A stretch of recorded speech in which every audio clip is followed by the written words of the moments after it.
अगर आपने किसी भी बैंक से एक लोन ले रखी है तो आपके लिए एक खुशखबरी है, क्योंकि लास्ट वीक यानी कि 24 अक्टूबर को भारतीय गवर्नमेंट ने एक गाइडलाइन इशू की है जिस पर उन्होंने वेव कर दी है interest on interest of loan, यानी कि कंपाउंडिंग इंटरेस्ट जो भी लोन पे चार्ज हुई थी लॉकडाउन के पीरियड में मार्च 1 से लेके 31 अगस्त तक, उनको अभी वेव कर दिया है भारतीय गवर्नमेंट ने। कैसे और ये कैसे आपको इफेक्ट करने वाली है, इसी के बारे में आज की वीडियो में मैं सारी इन्फॉर्मेशन देने वाला हूँ।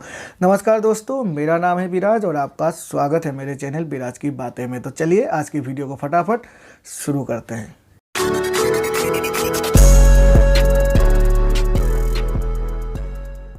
आपको शायद याद होगा जब लॉकडाउन शुरू हुआ था तो उस समय भारतीय गवर्नमेंट ने एक गाइडलाइन इशू की थी जहां पर सभी लोन अकाउंट होल्डर्स को एक ऑप्शन दिया गया था लोन मोनेटरियम की पीरियड को बढ़ाने की। इसका मतलब अगर किसी ने लोन ले रखी है किसी भी बैंक से तो लॉकडाउन के पीरियड में वो उस व्यक्ति को ये राहत मिल गई थी कि वो अपनी लोन की ईएमआई को पे ना करे और उनकी जो भी लोन है वो इरेगुलर भी ना होगी, क्योंकि ये बैंक को ये गाइडलाइन इशू किया गया था। तो उस समय बहुत सारे लोगों ने उस मॉनिटरिंग पीरियड को अवेल किया और बहुत सारे ऐसे भी लोग थे जिन्होंने अवेल नहीं किया और रेगुलरली अपने लोन की जो रीपेमेंट थे उनको करते रहे।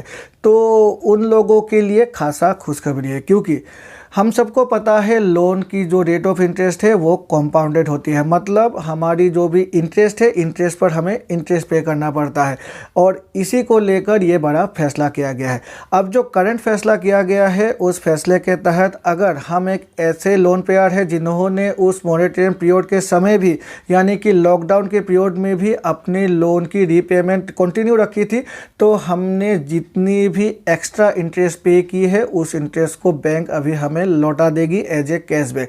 कैसे, चलिए मैं आपको बताता हूँ। ये जो नया गाइडलाइन है उस गाइडलाइन की जो पीरियड रखी गई है, जो लोन की वेवर की पीरियड रखी गई है वो पीरियड रखी गई है 6 महीनों की, 1 मार्च से लेके 31 अगस्त।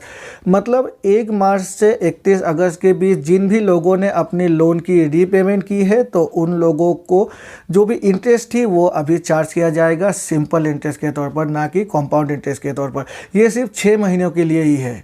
इसका मतलब मैं आपको सरली एकदम इजीली समझाता हूँ। अब होती क्या है सिंपल इंटरेस्ट और कंपाउंड इंटरेस्ट। पकड़ लीजिए मैंने 1 लाख की लोन ले रखी है और उस 1 लाख पर मुझे इंटरेस्ट पे करना पड़ता है 10% से और 2 साल की मेरी टेन्योर है। तो अगर मैं सिंपल इंटरेस्ट के तौर पर इसे कैलकुलेट करूँ तो 2 साल पर मुझे देना पड़ेगा 20,000 रुपये इंटरेस्ट, 10,000 रुपये हर साल, क्योंकि 10% इंटरेस्ट रेट है।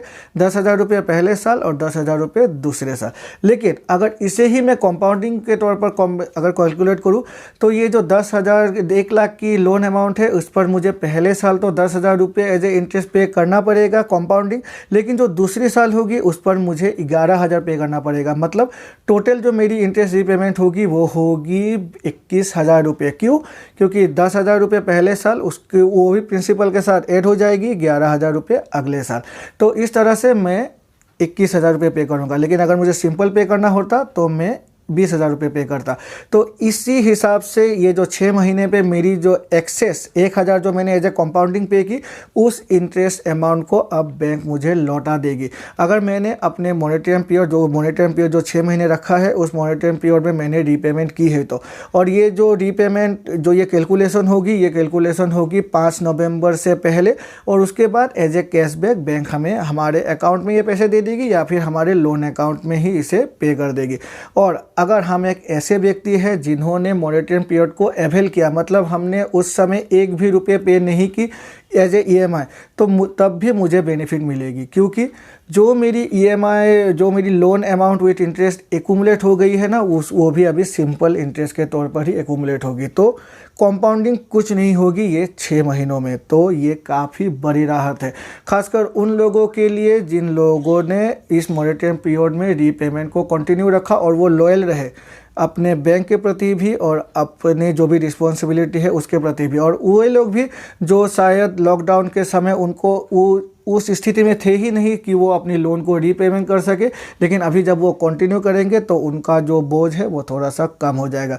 और ये जो लोन की जो वेवर है ये सभी लोन के लिए है। एमएससीएमई लोन है या फिर ऑटो लोन हो या फिर हाउसिंग लोन हो, एडुकेशन लोन हो, कंज्यूमर लोन हो, पर्सनल लोन हो, सभी लोन के केस में इस वेवर को पास किया गया है। मतलब अगर हमने कोई भी लोन ले रखी है बैंक से 2 करोड़ से नीचे की अमाउंट में, तो बैंक अभी हमें कैशबैक प्रोवाइड करने वाली है। अगर हमने मॉनिटरी पीरियड में अपने रीपेमेंट को कंटिन्यू रखा था, और अगर नहीं रखा था तो जो भी एक्यूमुलेशन हुई है वो सिंपल इंटरेस्ट के तौर पर ही इंटरेस्ट अमाउंट एक्यूमुलेट होगी। तो ये काफ़ी बड़ी राहत है।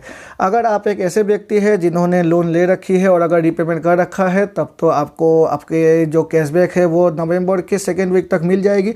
और अगर आपने नहीं रखा तो फिर भी आप बैंक में जाकर देख लीजिएगा, आपकी इंटरेस्ट अमाउंट अभी थोड़ी सी घट जाएगी ये 6 महीनों में।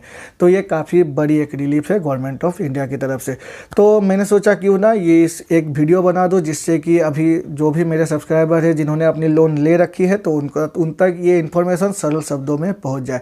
आशा है मेरी वीडियो को देखकर आपको कुछ नया इन्फॉर्मेशन मिला होगा, और अगर मिला है तो मेरे चैनल को लाइक और सब्सक्राइब करना ना भूलिएगा, और सब्सक्राइब करके बेल आइकन को प्रेस करना ना भूलिएगा, जिससे कि मेरे ऐसे ही नए वीडियोस की नोटिफिकेशन तुरंत आपके पास मिल जाया करेगी। तो चलिए मिलते हैं अपने अगले वीडियो में, तब तक के लिए good bye and take care.